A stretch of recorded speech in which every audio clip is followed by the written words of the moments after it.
Друзья, меня попросили провести класс пятидневный с 21 по 25 августа. Если кто-то хочет присоединиться к этому классу в Гурзуфе, приезжайте. Поработаем в нашем режиме с 10 утра до 3 часов в разных точках. Здесь писать, не переписать. Жизни не хватит. Такое красивое место. Рай для художников, вы, конечно, об этом знаете. Приезжайте. Неля Гурьева. Вопросы о липучке, который закрепляет все кассеты, а кассетники для переноски мокрых холстов черные. Мне сын объяснил, что полистирол с покрытием и можно приклеить на момент. Я ничего не понимаю, хотя очень силюсь это сделать. Неля, у меня есть 308 видео, где я подробнейшим образом показываю, как устроен кассетник, который я сделал. Полистирол без покрытия, просто холсты на него крепятся путем скотча обыкновенного, малярного. Липучка черная, которая скрепляет все блоки, так она есть, она действительно скрепляет. Там все написано, показано, вы все на видео можете рассмотреть. Как устроены блоки, их можно набрать 12 штук у меня, можно немного, как хотите. Все очень прозрачно и понятно. Они двусторонние. Мила Стейси, насмотревшись ваших видео, накупила темперных красок и вчера вышла на пленэр с ними. До этого никогда не пользовалась ими, и что-то я не рассчитала, ведь сейчас лето, жарко, и краски быстро сохнут о палитре. Вячеслав, вы когда рисуете на пленэре темперы? Я не рисую темперы на пленэре, как-то все больше маслом. Хотя было, берешь с собой пульверизатор и попрыскал через какое-то время, если видите, что они засыхают. И нормально. Такую баночку пластиковую для парикмахеров можно купить.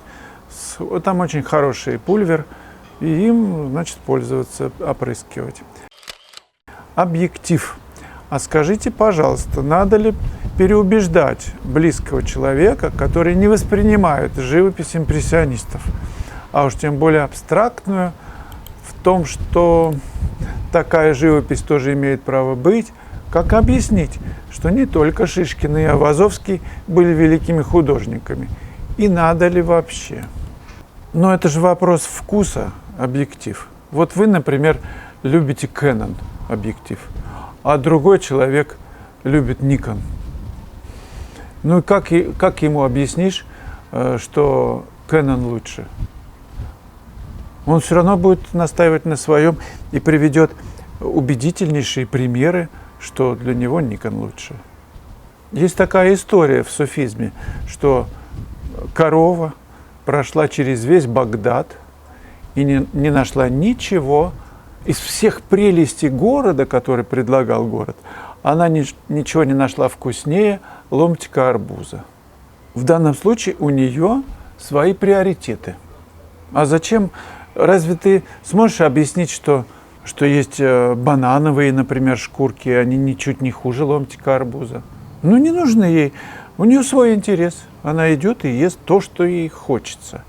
Так и каждый из нас, мы идем по жизни своим путем.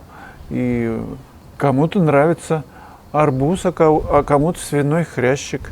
Зачем переубеждать? Представьте объектив, что вам ваши близкие начали бы вас переубеждать, что не смотри импрессионизм, посмотри вот это, я не знаю, Шишкина, еще кого-нибудь, посмотри, зачем ты смотришь на эту мазню? Просто себя поставьте на их место. Вас они переубеждают. Разве вы откажетесь от своего приоритета, от своей любви к импрессионизму? Будьте недоумевать. То есть сам факт переубеждения – это некое какое-то вторжение в вашу зону. Это нарушение, переход за красную линию. Элла Казакова. Я, конечно, и раньше догадывалась, что и большие художники пишут не всегда легко, и ищут, переделывают. Но когда у самой не получается, чуть не плачешь от отчаяния. И думаешь, не бросить ли, может, не мое это. И видишь, что у такого художника, как вы, Ну, я очень скромно к своей персоне отношусь. Ну, ладно. Да еще и знакомый мотив не сразу нашелся. Разные варианты исправления, поиск лучшего решения. И вообще понимаешь, что это нормальный ход. И для меня, значит, не все потеряно. Спасибо большое. Это действительно нормальный ход. Я много раз говорю, что живопись – это процесс. Это постоянное исправление. Это не значит, что только что было неудачно, хотя и такое тоже бывает. Просто ты ищешь наиболее новое решение, наиболее выразительное. Это ход поэтапный. И на каждом этапе работа может быть завершена, и она несет в себе целостность, несет импульс, несет душу художника, он раскрывается. Ты просто следуешь внутреннему импульсу, выжать из этого сюжета новизну, так, как ты еще не писал. Сделать так по-новому, решить это, найти решение. Вот это увлекает, по-настоящему увлекает. И если в основе есть грамота, внутреннее ощущение гармонии, то любое из-под кисти выходящее произведение, оно будет завершено. Оно будет передавать ваше новое ощущение. И это, на мой взгляд, путь к свободе, к тому, что ты понимаешь, что не может работа не получиться. Она просто будет новой. Ольга Завидей. Смотрю на то, как вы творите, и на уроке купила бы все по очереди, но маслом писать не готова. А какая разница, чем писать? Пишите хоть темперой, хоть акварелью. Ведь уроки-то не про то, как писать, а про то, как видеть, как замечать. Материал не имеет значения. Как открыть видение. Пока настроена на графику, очень хорошо акварели, может быть, уже после гуашь, акрил, темперу. Вообще лучше начинать укрывистыми красками сначала, а на акварель переходить потом. Вот мой совет такой. Гуашь профессиональный или темпера, а потом уже как почувствуете. Акварель – это самый сложный материал.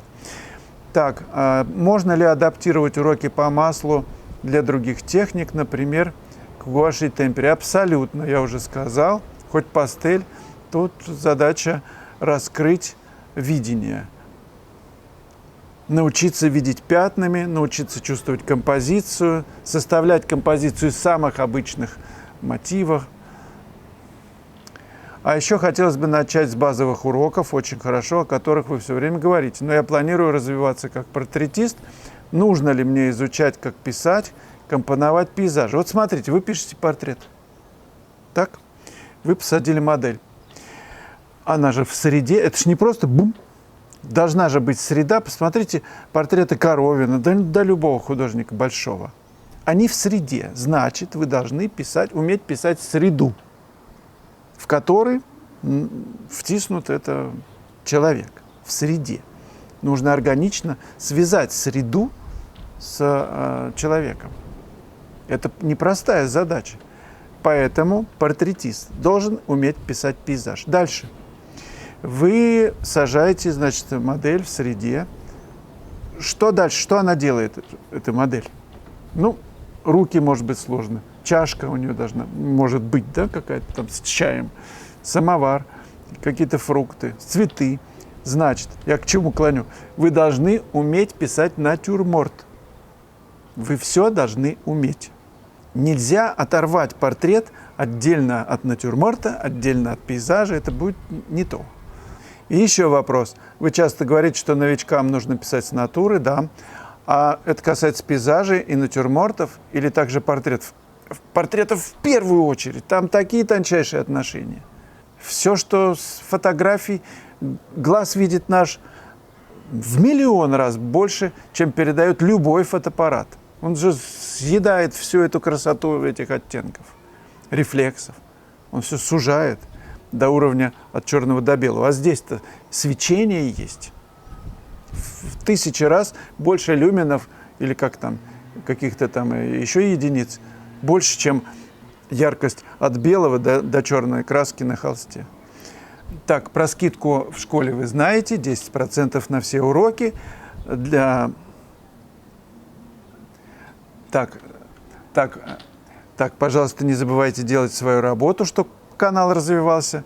Про скидку в 10% на все уроки вы знаете. И анонс для примера из моей школы. 45-й урок «Психологический портрет». Не случайно в академиях приглашают пожилых натурщиков для рисования и живописи портрета. Это важнейший этап в обучении, потому что у пожилого человека очень ярко просматривается череп, его устройство. Художник обязательно должен видеть, что внутри, иначе получится вяло, как сосиска нарисованная. Все должно быть конкретно. Об этом урок. Как писать портрет конкретно. Странное слово, может быть, даже не очень понятное, но именно конкретностью отличаются профессиональные работы от дилетантских. Урок с практическими объяснениями каждого мазка. Откуда, что берется, куда кладется и почему. 45-й урок. Психологический портрет.